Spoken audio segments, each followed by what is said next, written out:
Salut à tous et bienvenue sur la chaîne Parole de Citoyen. Et j'aimerais aborder avec vous pour cette première vidéo, enfin plutôt podcast audio, le sujet des pyramides, le sujet de l'histoire humaine, le sujet tout ce qui touche à l'archéologie,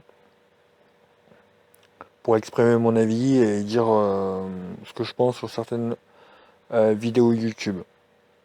Donc déjà, je voudrais simplement dire que je suis quelqu'un de simple et que j'ai pas de connaissances scientifiques, historiques. J'ai mes connaissances à moi scolaires et je suis ouvrier dans la vie. Donc euh, YouTube pour moi, je prends ça aussi souvent comme une source d'information où je vais puiser quelques trucs qui m'intéressent, comme l'archéologie, comme l'histoire. Donc il y a des chaînes qui sont censés donc nous apprendre des choses et des découvertes. Donc par exemple des chaînes historiques, comme Nota Bene, mais il y en a d'autres. Astrono Geek, tout ça, donc des chaînes sérieuses. Et il y a des chaînes, on va dire moins sérieuses, qui proposent des théories fantaisistes. Et ces théories prennent le pas vers la réalité archéologique et historique. Donc je vais essayer d'expliquer le cheminement, puisque je connais ce cheminement et que je suis passé par là. Donc c'est aussi un témoignage.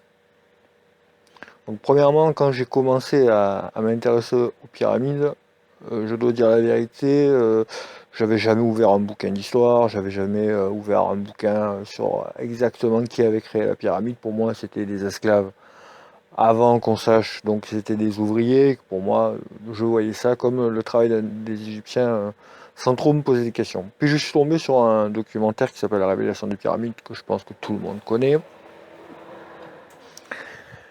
Et donc ce documentaire porte bien son nom puisqu'il y a marqué La Révélation. Donc pour moi, ça a été une révélation.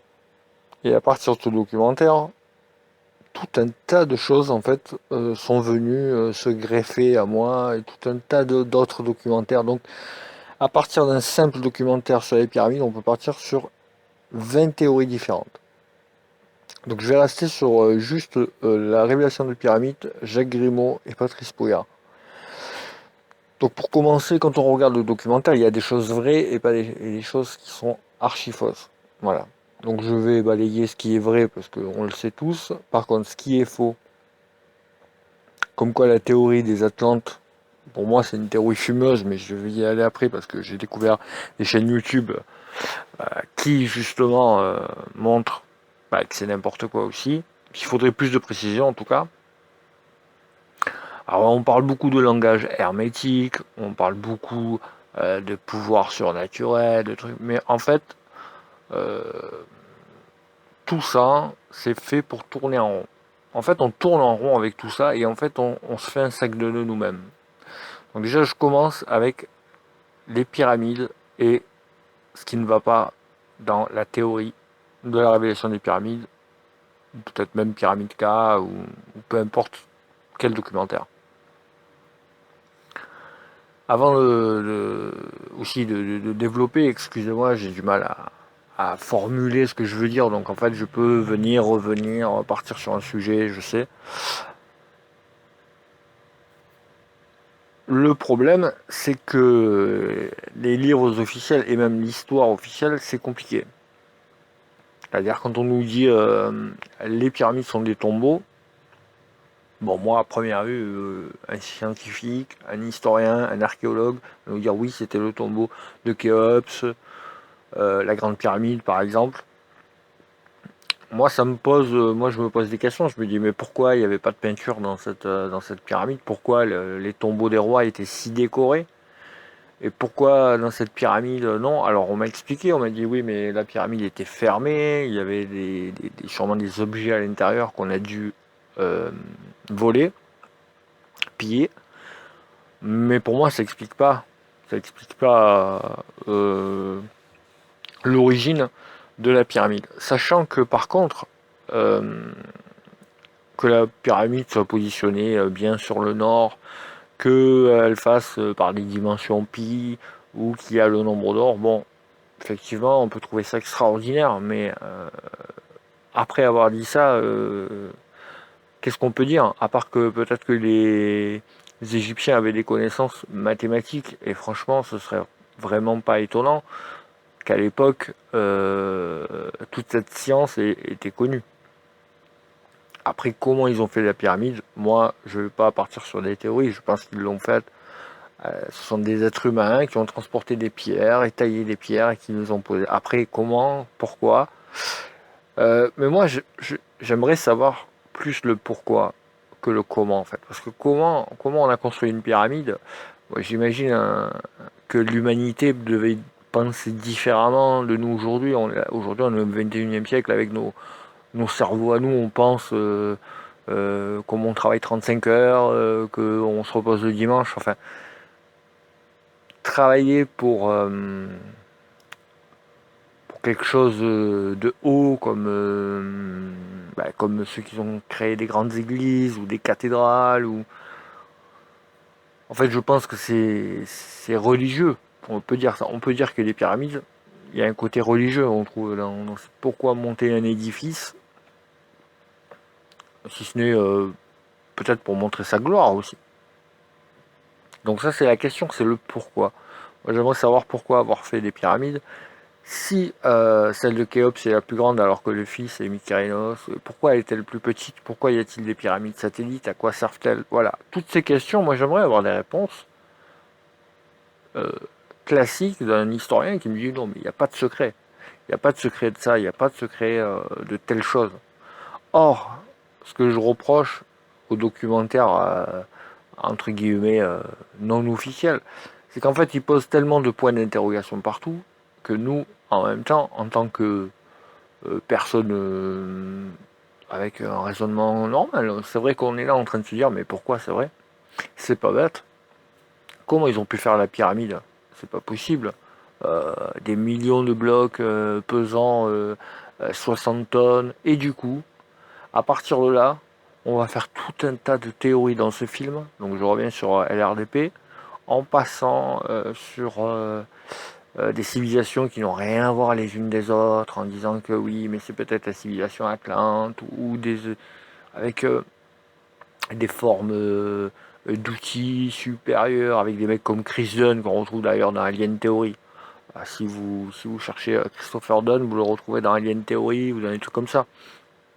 Ce qui peut se regarder avec... on peut très bien débrancher son cerveau et regarder Alien Theory. Hein.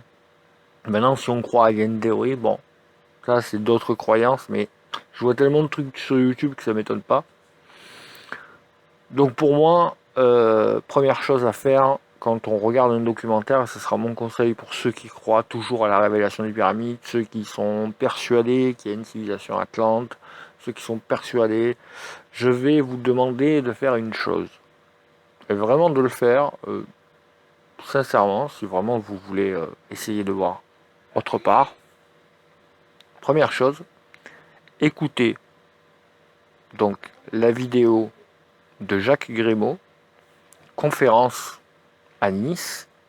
Donc vous retrouverez cette vidéo sur égalité et réconciliation, un site que je déteste. Mais bon, vous pouvez aller dessus et regarder la conférence qui fait. Et dites-moi si sa conférence. Écoutez bien sa conférence et dites-moi ce qui est vrai et comment il le prouve. Montrez-moi les faits. Et d'ailleurs, je vais vous parler aussi d'autre chose, juste pour un peu contrarier ceux qui croient en Jacques Grimaud. Bah, il y en a qui vont dire oh non, c'est une chaîne de zététique. Ok, mais c'est important quand même.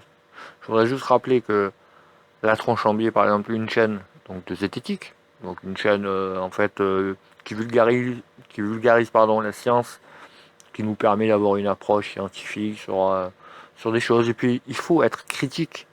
Il faut pouvoir critiquer tout. Il faut qu'on puisse poser des questions. Il faut pas dire oui, j'y crois parce qu'on me l'a dit. C'est bien d'avoir des contre-arguments. Moi, j'ai besoin de quelqu'un qui vient me démonter une théorie en me disant non, mais attends, s'il y a ça, c'est parce qu'il y a ça, s'il y a ça, c'est parce qu'il y a ça. Et je trouve que la chaîne, la tranche en biais, a servi à ça pour moi, je parle pour ma part.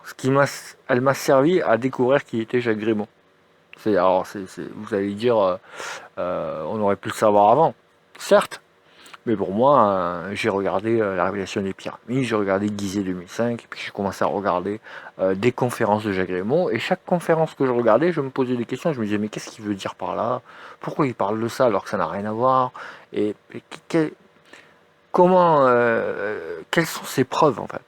Et la tronche en biais, pour moi, a été exactement là où j'aurais aimé être, c'est-à-dire dans la question de celui qui interroge, celui qui pose des questions. Alors c'est sûr, si on va dans son sens à Jacques Grimaud, oui, il va nous répondre des choses, il va nous endormir avec un discours.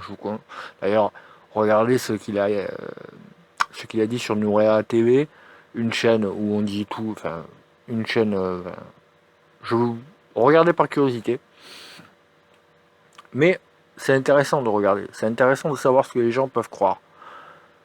Donc, je vais juste finir en disant, voilà, ce que je vous conseille pour ceux qui croient en Jacques Grimaud, ceux qui croient à la révélation des pyramides, ceux qui pensent que les Atlantes, il faut se remettre en question. Donc pour cette première vidéo, ou ce premier audiobook, par rapport juste à la révélation des pyramides, Gizeh 2005, et même les bâtisseurs de l'ancien monde, je mets Patrice Pouillard, je vous conseille, et même si c'est à contre-cœur que vous le faites, mais faites-le, regardez la tronche en live spéciale Jacques Grimaud. Vous verrez que ceux qui posent des questions sur les faits et uniquement les faits. Et écoutez ces réponses. Écoutez les réponses. Écoutez quand il parle de photogrammétrie de Christopher Dunn. Écoutez quand il parle, par exemple, quand on dit dans la révélation des pyramides que les statues sont symétriques. Ce n'est pas vrai. Quand on dit que tel mur font tant de mètres, tout ça, c'est faux. Regardez tout ça. Ensuite, je vous conseille Temps mort sur la révélation des pyramides qui débunk la révélation des pyramides. Mais ne vous laissez pas prendre en disant ouais c'est du débunk, je ne vais pas le regarder parce que ça va heurter ma croyance. Mais il faut, afin de croire véritablement, il faut qu'on mette ce qu'on croit, tout simplement à contrario. Ce que je veux dire, c'est que j'aime savoir le sens contraire. J'aime savoir si on a une preuve ou pas, et si c'est vrai ou pas, et s'il y a d'autres théories, parce qu'il y a d'autres théories sur la création des pyramides. Je peux vous dire, en fait, ce sont des gens venus de Mars qui ont créé la pyramide, et puis sont partis sur Neptune pour créer d'autres pyramides. Voilà, si aujourd'hui je dis ça, qu'ils étaient sur un équateur à 70 degrés de la Terre, et que je vous sors un documentaire sur ça, vous allez me demander des preuves, vous allez me demander, vous n'allez pas me croire.